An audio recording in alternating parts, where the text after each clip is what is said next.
এই কুকুরের বাচ্চা যে বক্তব্যটা দিছে, প্রবাসী এবং গাড়িপাল্লায় ভোট দিচ্ছেন, তারা যে নিজের বউকে জামাতের আমিরদের কাছে ইজারা দিচ্ছেন, এই বিষয়টা কি আপনাদের মাথায় আছে?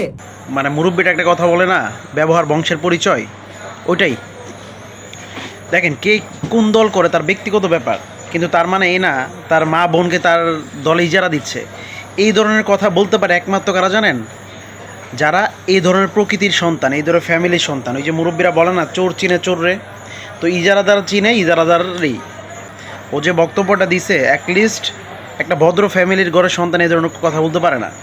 কারণ ও তো কোনো না কোনো মায়ের ঘরের সন্তান, নাকি স্টেশনে জন্ম হয়েছে, পতিতালয়ের, এমন তো না। ঠিক আছে, এই ধরনের বক্তব্যগুলো কী হয় জানেন, মানে রাজনীতির মাঠে উশৃঙ্খলাকর। রাজনীতি ভাই, যে আপনি যে দল ইচ্ছে সেই দল করেন, আপনার ব্যক্তিগত ব্যাপার।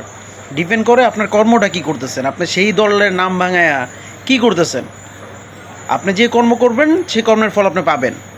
ঠিক আছে, তো এই ধরনের বক্তব্যগুলা ফ্যামিলি শিক্ষা, এগুলা আমার মনে হয় ফ্যামিলি শিক্ষা, আর কুকুরের বাচ্চা ছাড়া আর কিছু না।